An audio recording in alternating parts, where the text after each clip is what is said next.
Hey folks, and welcome to Typology, the show in which we explore the mystery of the human personality through the lens of the Enneagram.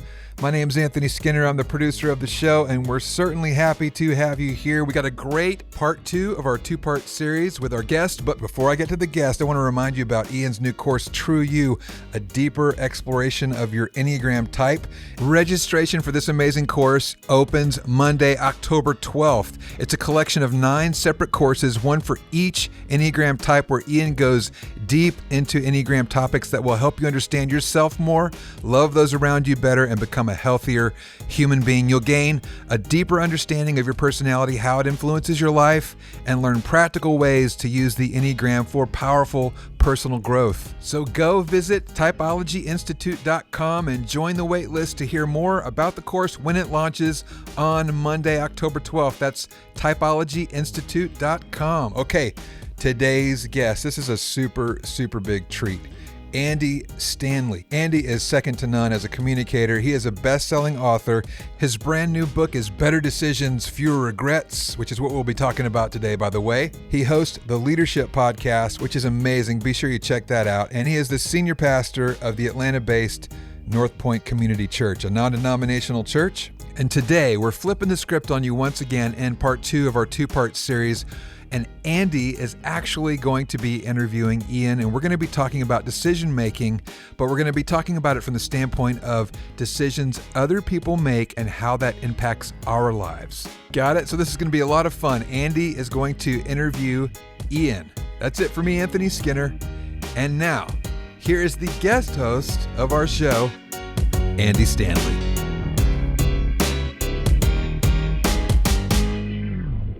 Today is part 2 of a 2-part series on decision-making, more specifically decision-making by the numbers, the Enneagram numbers. And back in the studio with me is my friend Ian Cron, the expert on all things Enneagram. Welcome back, Ian. Thanks, Andy. I'm glad to be here.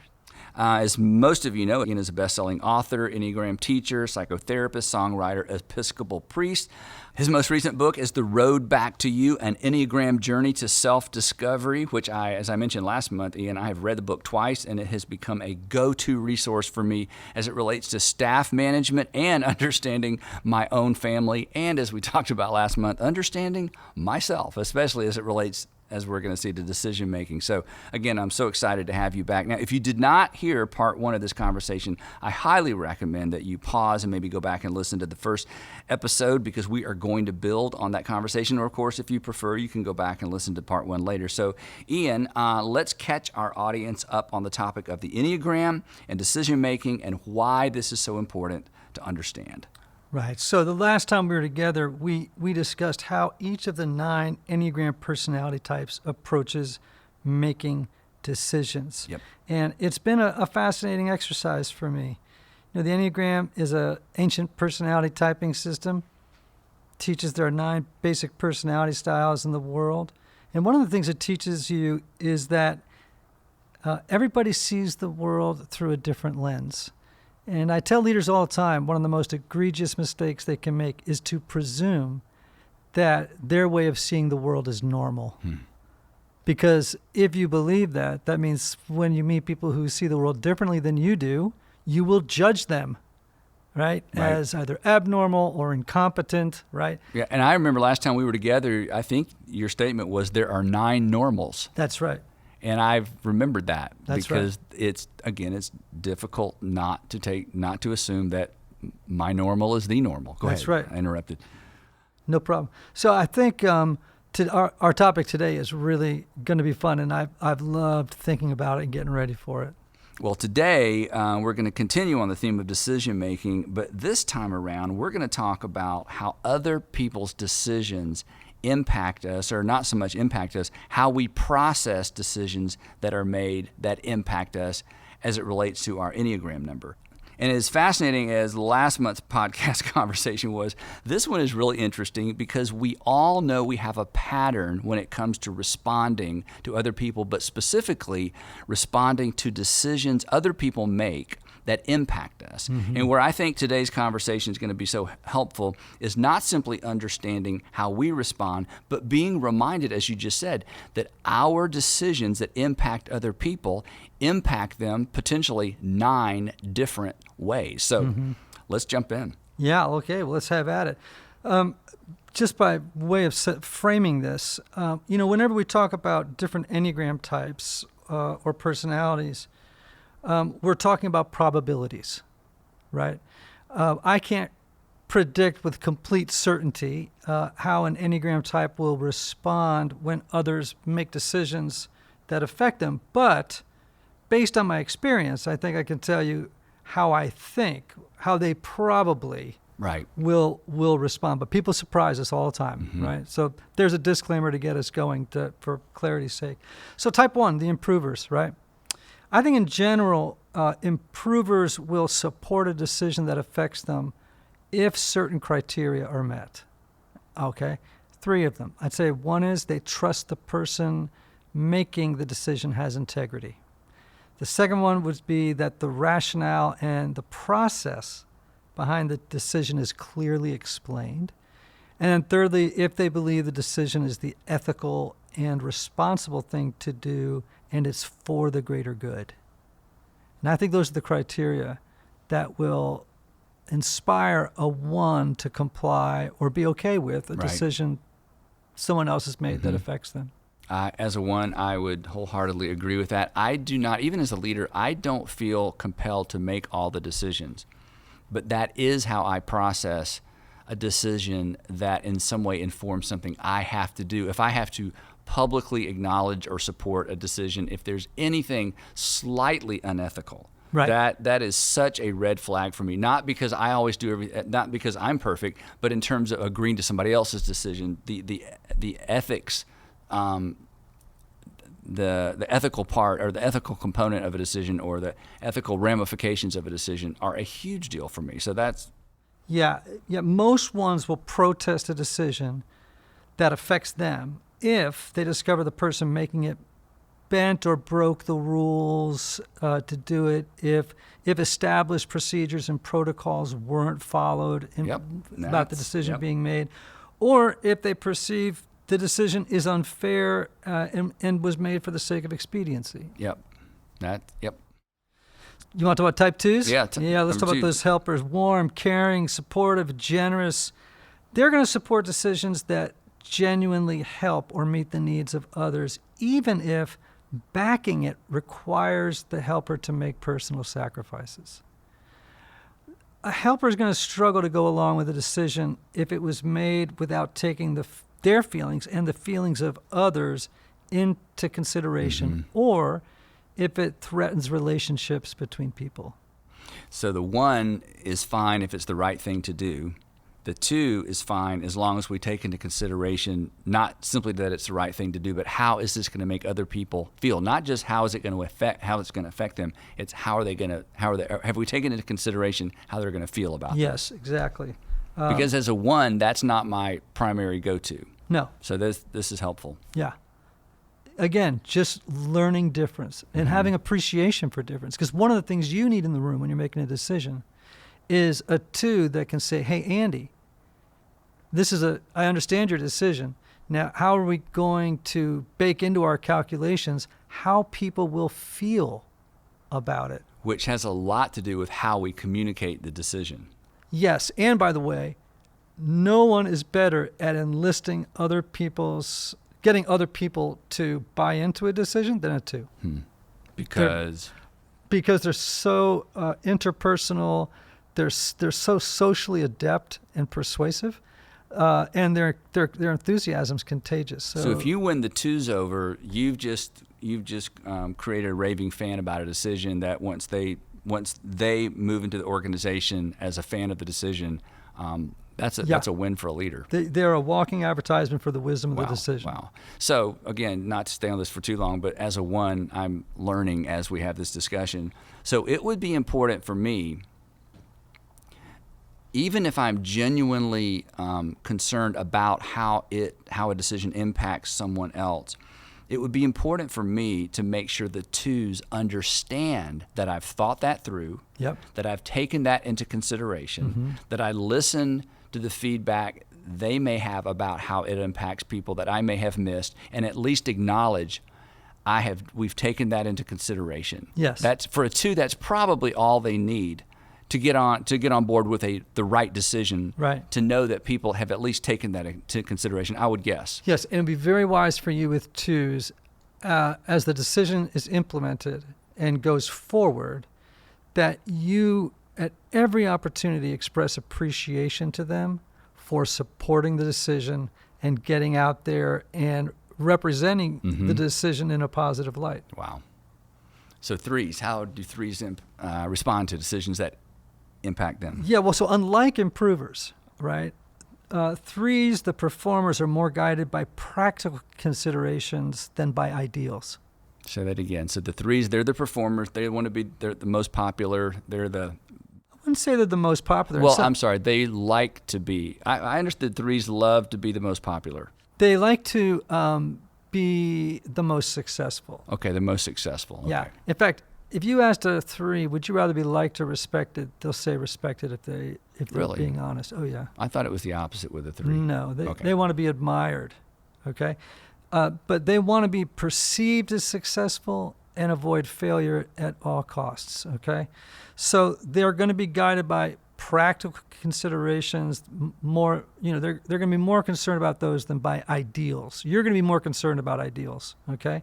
So when others make decisions that affect them, sort of a results-focused performer is going to ask the question, will this decision clear a path to the quickest, most efficient way of achieving the goal? And if it is, they're on board. If not, they're frustrated. So it's about, again, the finish line. Yes. Hey, Typology Tribe. I want to take a moment to thank our sponsors for helping us bring you what I hope is great content every week. Now, you all know I'm a big proponent of counseling. Whether you feel like something is interfering with your happiness or preventing you from achieving certain goals, counseling is a great tool to help identify what those blocks are and then work through them. Yet finding a therapist can sometimes feel intimidating, but not with BetterHelp. BetterHelp offers online counseling at your own time and your own pace. You can schedule secure video or phone sessions plus text and chat with your therapist when it's convenient for you. These are licensed professional counselors who specialize in things like depression, anxiety, stress, relationships, LGBT matters, trauma, and grief. BetterHelp has counselors available worldwide and have over 3,000 U.S. licensed therapists across all 50 states. In fact, so many people have been using BetterHelp that they are recruiting additional counselors in all 50 states.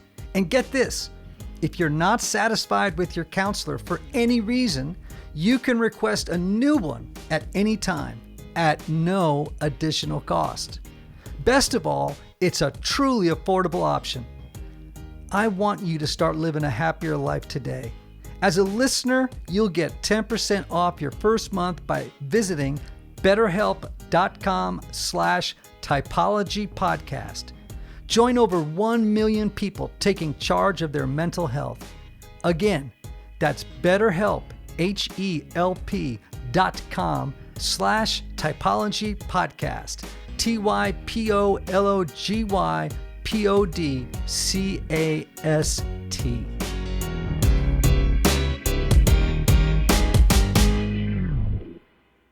And the fours? They're tricky, man. They are. And just to remind our audience, Ian is a four, so he knows what he's talking about. Yeah. So when others make decisions that affect them, an individualist is going to ask, will agreeing or supporting this decision require me to compromise my values? So let me give you an example of this. I worked with a company. They had a Ford designer, a brilliant sort of designer, did all of their brochures, and they did, high-end kind of stuff, mailed brochures, right? And they worked incredibly hard on it, brought it to the person in charge, and they discovered that it was going to cost about $50 per, brochure. Brochure, Oh, wow. because it was so beautifully done, right? And that 4 wouldn't compromise. They said you got to go cheaper. You got to do this. They're like, nope. It's got to be the expensive paper. It's got to be Yep. 4 color. Yep. Yep. You're asking me to compromise my values. So I would just say that it's going to be related to values for 4s, and if it requires them to compromise values, then they're not going to go along with a decision that's being, Yeah. So what do you imposed as do in too that strong or wrong. situation? Because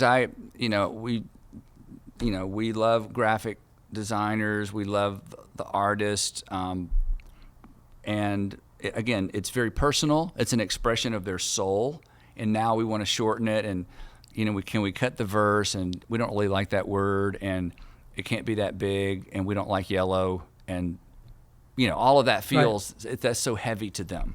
So you're in a meeting with a 4. They raise their hand and they offer a suggestion about something that you should do. As long as you recognize them in the moment by saying something like, Bob or Jane, thank you for what you always bring to the table, which is a creative angle on how we might do things, but we're going to go in this direction. They'll be completely fine with it. But if you don't recognize it, right, then you'll have a resentful 4 on your hands. But how do you approach the 4 who has presented their idea? And again, it's an expression of what's on the inside of them, and we can't do it, or we can't do it that way, or by the time we finish with their idea, they're not going to be as proud of it. Or I've been in meetings where I could tell, or actually the actual response was, just don't associate my name with it. Right. Because what I've presented you, I'll sign. But by the time you print it or record it or present it, right. It's so different than what I brought in here. I'm not sure. It is so personal. Do you know what I'm talking about? Oh, I do. So what's the win? Or as a 4, I'm asking you as a 4. Yes. Yeah. I think for me, I have a very strong 3-wing.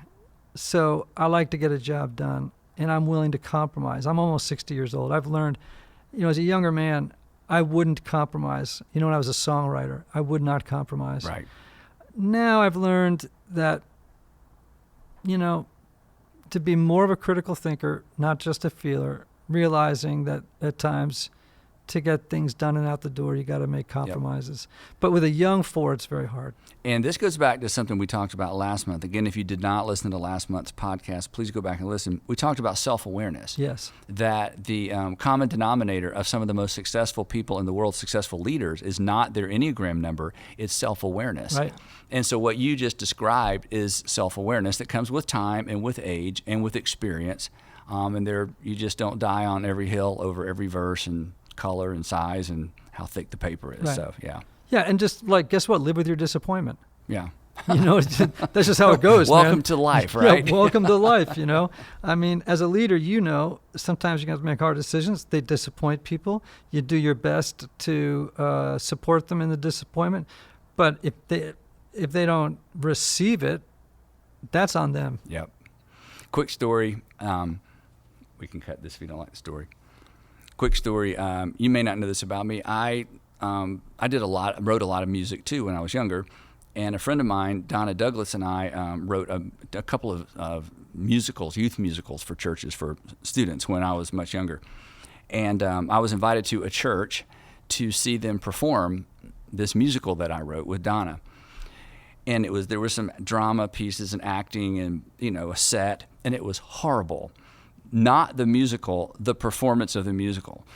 And I knew at the end, the leader of this church was going to have me stand up and introduce, and we're so glad to have Andy Stanley. He's here, and he actually wrote the music and wrote the script for and I knew that was coming at the end, and I was so embarrassed by the performance of what I had seen done, because we'd done it at our church, and I'd seen some extraordinary expressions of what I thought was this great music and this great story. it took everything in me not to leave. I'm serious, not to leave before it was over so that I wasn't introduced and associated with this horrible presentation. So I don't know, that I don't have much for in me, but there was a, if you're not going to do it the way I wrote it or created it, then please don't associate me with it. So anyway, moving on. So when fives have decisions made that impact them, how do fives respond? I think when others make decisions that affect fives, they're going to say, let me see the facts. Let me see the data. Or did you look at the data? Right. And if they sense that you did and your case is clear, they'll get behind you. What they won't get behind you for is if they feel like you made this decision based on emotions or on an intuition. And, fives overprivilege intellect, actually. They need a little bit more intuition. You know what I'm saying? A little bit more feeling. But really, when it comes down to it, the number one thing that's going to matter to them is data and the facts. So it's, hey, I looked at what you gave me. I appreciate the data. I took this into consideration. I read the report, whatever it might be. We're going in a different direction, but thank you. And please continue to provide me with this kind of information. Just because it didn't go your way this time, I don't want that to discourage you from continuing to provide this kind of objective data. That sort of a response. I'm a 4, very feeling-based person. One of my best friends is a 5. Every time I have to make a decision that requires a non-emotional, objective viewpoint, I call him, I give him the information. I said, I got too many feelings. I need you. I'm too close to this. I'm too close to this. I got too many feelings. I need you to go through in your own mind what you think I should do based on the facts. And inevitably, he gives me great counsel, and probably 90% of the time I follow it. I mean, that's the beauty of the Enneagram, right? Yep. Is you got these 9 normals. I know that my normal does not include that gift. Yep. Well, again, it's self-awareness. It's why this is such a valuable tool, again, in understanding our kids, our spouses, and, the dynamics at work. So moving on, the 6s, how do 6s respond when a decision impacts them? Yeah, these are the loyalists, right? When others make decisions that affect them, 6s will initially be anxious and possibly suspicious that there are ulterior motives at play, right? The 6s usually have issues around authority figures, right? And, does this person have a hidden agenda? Can I trust them? Now, once you've won their trust, they're with you for life, like nobody's business. But at first, they're a little hesitant to buy in, right? So they're going to ask you a lot of questions as a leader, right? And don't misinterpret that as disloyalty, okay? What's going on there is they want to know if you have thought through the big picture and you have seen all the potential problems and you have a contingency plan in place should those problems arise. Because they're fear-based, right? They're fear-based, and they just want to know. They're fear-based about what could go wrong. They'll look at any plan. Because they've already run down all those paths in their mind anyway. They just want to make sure you've at least at least glanced down some of those paths, right? So here's what a friend of mine who was a pastor used to do. If he was announcing, let's say, a building campaign, he'd have an all-church meeting. And then he'd have a second all-church meeting to cover the same material. Because if we think there are more 6s in the population than any other type. So he knew that the 6s in the room, they tend to, they'll listen to the information, chorus of voices. They're not the first one to raise their hand and ask a question. So he has the second meeting for the 6s who've had time to think about it, then to raise their hands. Because he knows if he doesn't have the 6s on board, this thing's not going forward. Wow.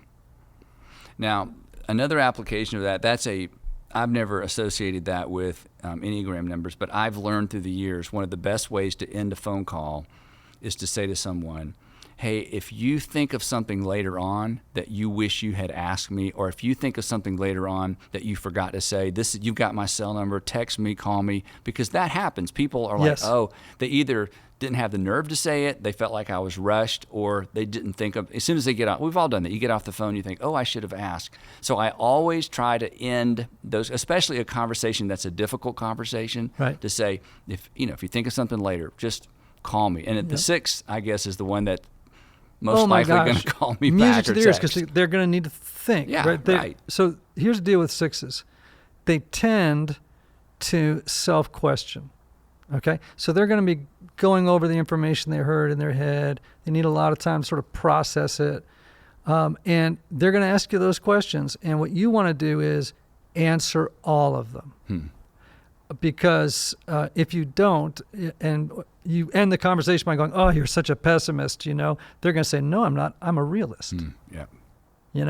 And once that you exhaust their questions, sometimes they're called the troopers, because once they're behind you, They'll sign on, when they say I do, it's forever. And again, this goes back to something we've talked about before, but bears repeating. It's so important for those of us in leadership not to confuse someone who's asking a question with being questioned. Right. And it's so easy for that switch to flip in my mind. Oh, you're not simply asking a question, you're questioning me. And there is never a win in responding as if you are being questioned. I've learned even when you're being questioned, it's still better to respond and assume the best on the questioner, even if it's a gotcha question, to Right. just play along like you're dumb, like, oh, well, that's a great question. But for the 6, if I communicate I'm being questioned, I've lost them. Right. Because now I'm suspect, and they're already suspect to That's right. begin with. So that's great. Hey friends, I want to take a minute to thank our sponsor, HelloFresh. As America's #1 meal kit, HelloFresh delivers easy, seasonal recipes and pre-measured ingredients right to your door. And I have to say, the meals are delicious. Annie and I have been able to break out of our dinner rut with HelloFresh's variety of weekly options, including easy lunches and add-ons. There's really something for everyone. Anthony, you use HelloFresh too, right? Absolutely, Ian. You know it. We started using HelloFresh to cut out some of the stress of meal prep and planning. Now we get dinner on the table in just 30 minutes. It saves us so much time that used to be spent going to the grocery store, since they conveniently deliver right to our doorstep for easy cooking with the family. Mary Keith just texted me yesterday and said, Anthony, we got a brand new big box of HelloFresh on the doorstep. What I really like is how flexible HelloFresh is too. Oh yeah. It's easy to go online and change my delivery days, food preferences, and even skip a week whenever I need to. Yep. HelloFresh is giving our Typology listeners a special offer. Just go to hellofresh.com/80typology and use code 80typology for $80 off across 5 boxes, including free shipping on your first box. That's hellofresh.com/80typology and use code 80typology for $80 off and free shipping. Okay, what about 7s? How do 7s respond when? Boy, they're tricky. Now, this is a dad of a 7. I have a 7 as well. They'll resist any decision that imposes too many limitations or restrictions on them.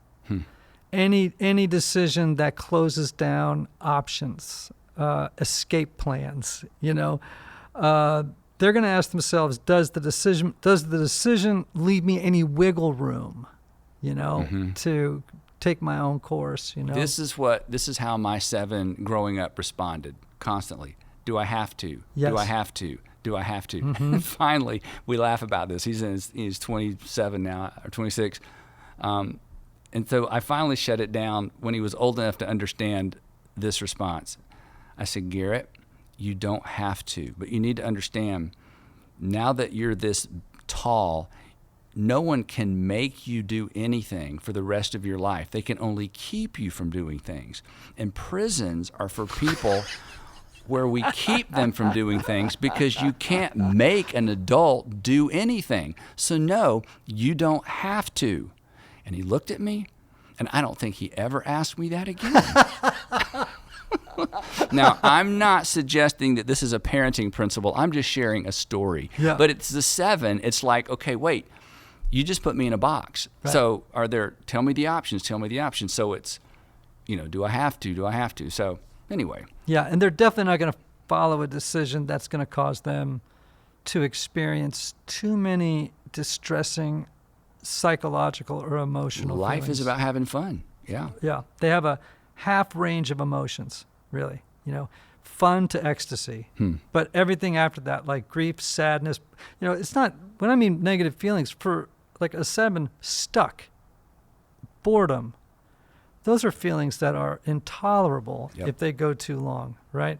So if a decision is made and it's going to lead to some of those things, they can see it coming, they're not going to be real happy about it. That's so important. And again, going back to my 7 at home, Garrett is our most fun person. Yes. And he has helped me. I tell him this now that he's an adult. He helps me think in terms of experiences that are enjoyable rather than just work all the time. It really has kind of pulled me out of some of the ruts that I can get into so easily as a 1, where everything has to be moving forward and, right. perfect. And but again, to those of you who are parents, this is why you need to read this book while your kids are still living at home. And Sandra and I have said to him, we would have been a much better parent to you as a 7 because we're both 1s. Right. So we just want to make things better. Right. And that is fun to us. Fun is we made something better. Right. And he's like, what are we going to do next? Yeah. Yeah. So I would have been a much better parent to my 7 if I had this book way back then. Do you want to hear one of my worst parenting moments with a 7? Absolutely. Make me feel better. We are in Greenwich, Connecticut.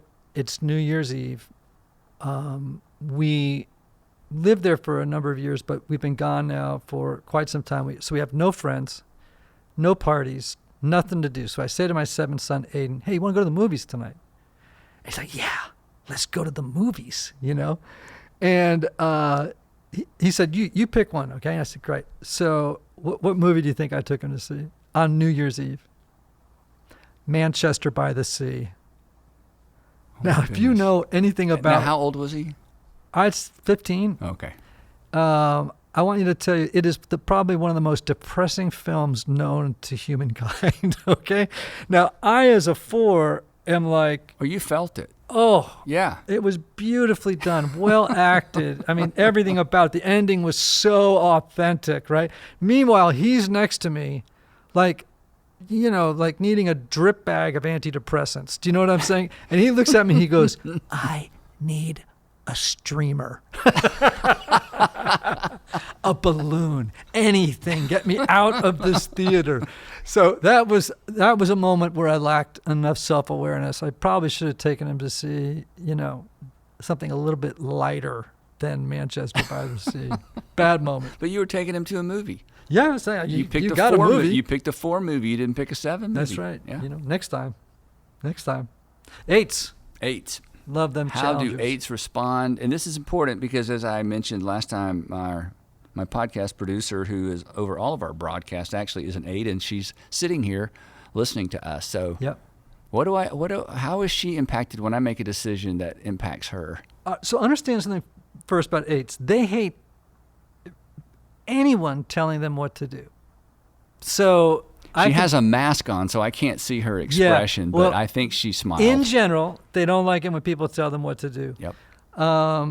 And here's another interesting thing about them. They are controlling of environments and other people, but there's one thing they hate more than anything else, which is when others try to control them. Okay? So if you want an 8 to do something, just tell them not to do it. And they'll do it. You know what I'm saying? Like they have that streak to them, right?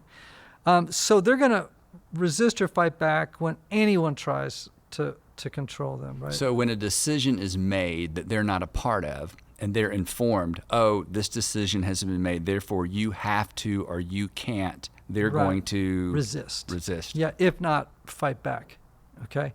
Now, they're going to comply with the decision that affects them so long as the decision maker, the person in charge, is strong, decisive, knows where they're heading, tells the truth, nothing but the truth, the whole truth, even if the truth is horrible news, keeps the lines of communication open, and does not divert from the plan.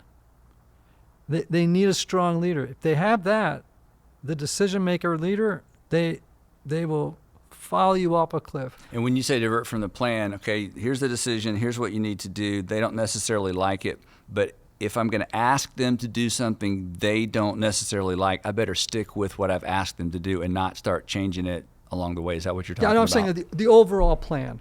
Okay, you have an overall plan.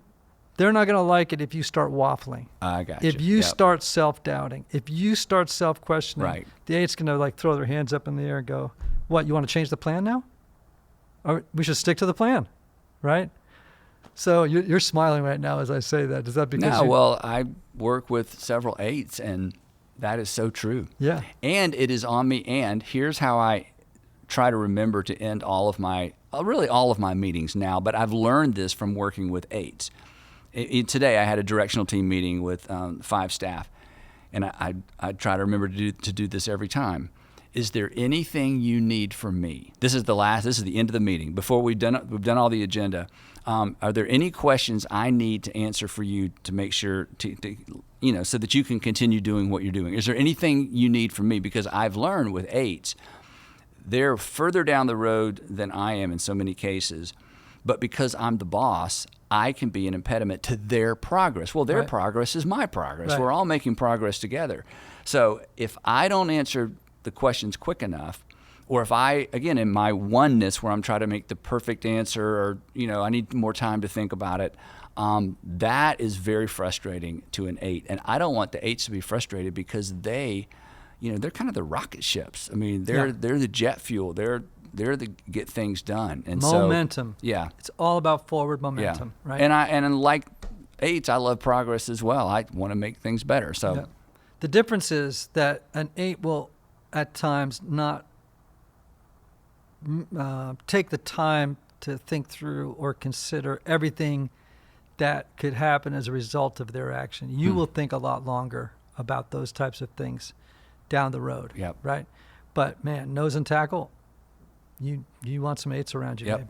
And those of you who are listening in leadership roles, you either are an 8 or you work with 8s. When you read the book or as you become more and more familiar with Enneagram, you're going to recognize, especially if you are in upper level management in any capacity, they're to your left or to your right, because that's where 8s generally end up if they're healthy enough to maintain, relational integrity along the way. And working with or managing an 8 is an art, and I love the 8s. But again, a self-aware, mature 8, it's a pleasure to work with them. They make everything better, and because there's so much forward progress and forward motion, they pull things along with them. So that's the 8. Yes, indeed. Hey everybody, one of the lessons I've learned over the years is that not everybody benefits from a traditional 50-minute counseling session. And this is why some people can go to couples therapy or personal counseling for a long time and never really get anywhere. This is why I'm such a believer of intensive counseling and my friends at Restoring the Soul in Colorado, created by my longtime friend Michael Cusick to help couples or individuals experience deep change in half-day blocks over 1 or 2 weeks. Now listen, if you can't wait months or years to get to the bottom of an issue or to experience breakthrough, you need to get in touch with my friend Michael and his extraordinary team of counselors at Restoring the Soul. If you're looking to get out of the rut you're in, but can't wait months or years, call Restoring the Soul today for a free consultation with Michael's staff. Call 303-932-9777 and learn how their intensive counseling process can help you. As a special bonus, just for Typology listeners, make sure to visit www.restoringthesoul.com/typology to download their PDF called 5 Ways Unaddressed Trauma May Be Derailing Your Relationships. All right, so 9s, how do 9s respond when decisions are made that impact them? Yeah, so, 9s and 6s both struggle with making decisions themselves. It's really hard on them. When others make decisions that affect them, a 9's going to be tempted to merge with the group's opinion of the decision. So if the group says, we think this is a great decision, the 9 will be, yeah, that's a great decision. Yep. And if the group says, we don't like this decision, the 9 will say, yeah, I don't like the decision either, right? So one of the growth or transformational paths for 9s is learning to individuate, find their own voice, assert it, name it, in whatever context they're in, and follow what their gut tells them, Not and this what is the group something they tells have them. to be reminded to do, you're saying? Oh, absolutely. Because yeah. this isn't intuitive for No, a 9. because they avoid conflict, right? So they don't want to be the one person in the room who says, I don't agree with the rest of you. I think this is a good decision or a bad decision, whatever the case may be. That is not what a 9's going to want to do. They're not the contrarian. They are not the contrarian at all. The 6 could be a contrarian, right? A 1 could be a contrarian. An 8 for sure could be a contrarian. These are more aggressive numbers, right? 9s want to keep the peace both internally and externally. So, they're going to want to be tempted to just go along to get along because everybody else's opinions feel stronger to them than their own, right? So they'll be like, well, geez, if everybody feels that strongly about it, I'll just roll with it. So here's what I've learned about 9s. They're quiet in meetings, and I have to draw them out. Yes. I have to call them out by name and say, I won't say the names because, anyway, Sarah, what do you think? Because they will sit through a discussion and say nothing. And I know they have an opinion and they're smart. That's why they're at the table. But I generally, for the 9s, I have to draw them out into the conversation. Is that and sometimes common? Yes, it's so common, and it's so wise of you to do that because so I often, won't know what they're thinking otherwise. Well, there's that, and they also have a lot of wisdom because they have this supernatural ability to see things from everybody's perspective. Okay? They just are amazing at that, right? Seeing the world through everybody else's eyes. Okay? And so they'll see the big picture. Like, for example, you have laser focused attention, right? The attention of a 9 is diffuse, right? So it's taking in the whole, right? You can become so focused that you miss a lot of stuff going on around Absolutely, you, yes. right? But the 9 is picking it all up, right? And so sometimes they're going to have wisdom that you really need, right? Now, what I might do in that situation is say, well, tell me what you're thinking, Sarah. And then Sarah will say something, and I'll go, now, Sarah, I'm going to ask the question again just to give you another opportunity. What are you really thinking about this? Because their first temptation might be they're looking around the group, don't want to have conflict, they're feeling a little cornered, like a raccoon in the garage, and they're just a little spooked, right? And then just gently say, great, I really value your opinion.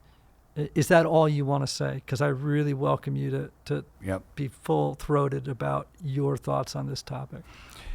Is it correct to say that an unhealthy 9 is most inclined to be passive-aggressive because they're unable or unwilling to break with that kind of internal drive not to create problems, but now I've made a decision that's going to negatively impact, or it's going to be a hassle, or it's just going to it's not going to be what they want to do, but they're not necessarily going to push back like an 8. You can read an 8's body language. Yes.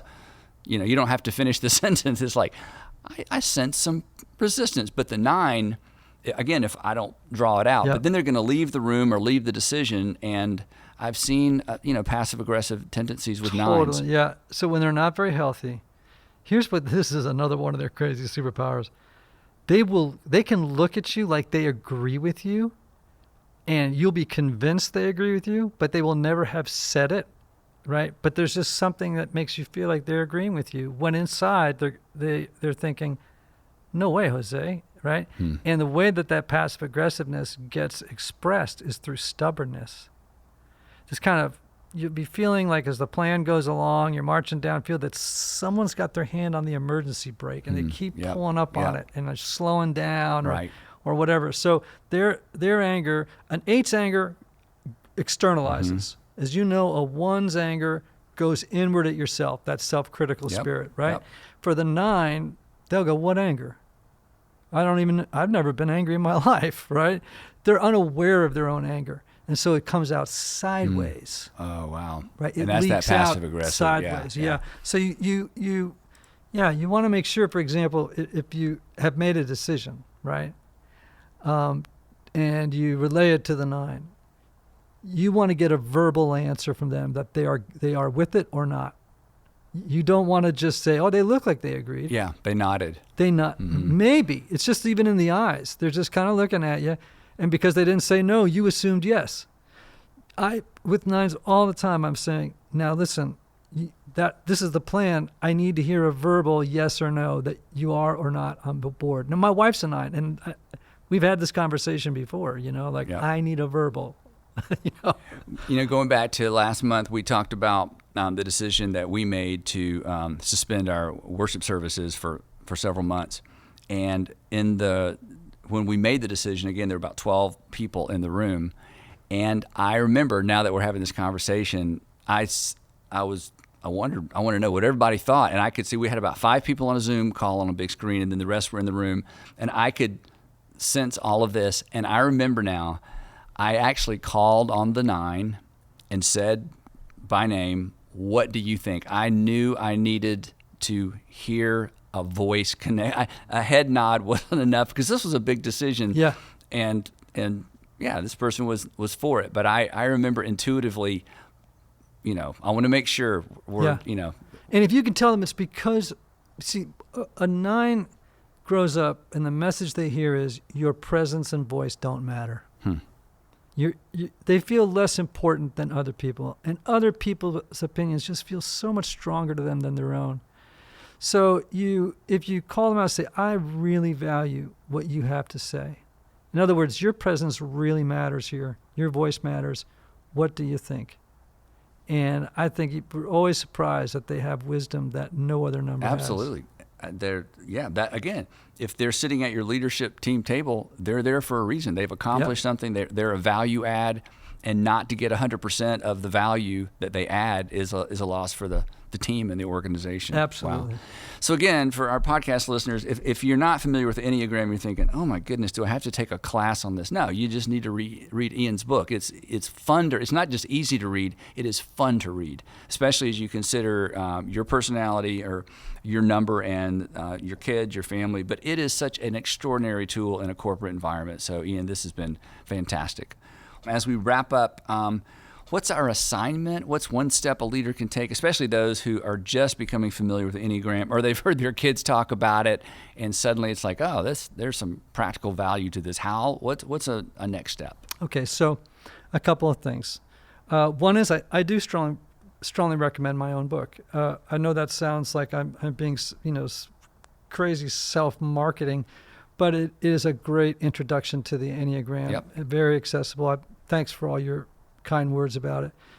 Secondly, I have a test called the IEQ-9 assessment. You've taken it. Yep.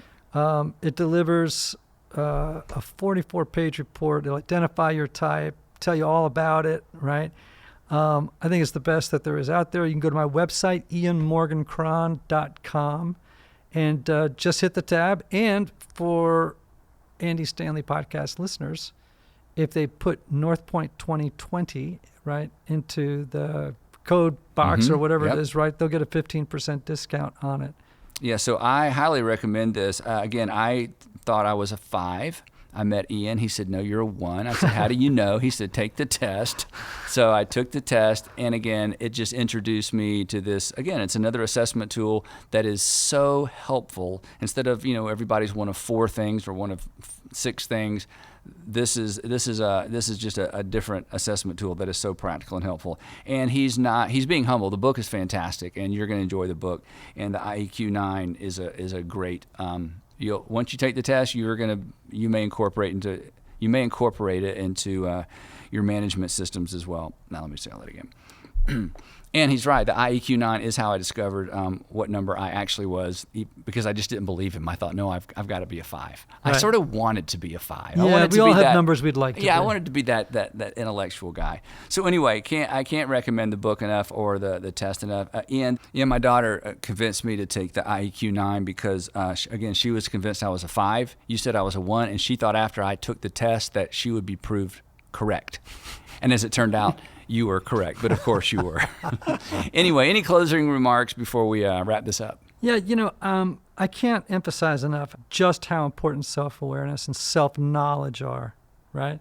People who don't know themselves, let's be honest, they tend to do dumb things. They take the wrong job, follow the wrong career path, they marry the wrong people. The list goes on and on and on. So the more knowledge you have about yourself, the better you are, right? And I want people to know that, because you've been mentioning my book, I want to mention your new book, which I think is a very powerful book that will enhance and elevate people's self-awareness and self-knowledge. Better decisions, fewer regrets, right? I think most people have no idea about the filter or the grid through which they make decisions, And there were a couple of moments as I read that book that stopped me in my tracks. I mentioned one last month when you said, pay attention to the tension. And even in the time that we've had since last being together, that thing has really stuck with me, because I have some stuff in my life where, as I told you a while back, gosh, I have not been paying attention to that. And so I thank you and encourage and commend that book to everybody. Wow. Well, Ian got the advanced reader copy. It comes out in October, Better Decisions, Fewer Regrets. And it is 5 questions I think everybody should ask every time they make a big decision. And these 5 questions enable us to gain some insight into ourselves. Right. Because, again, you can't have enough information when it comes to making good decisions, but we tend to rush, especially those personal decisions. So thanks for saying that.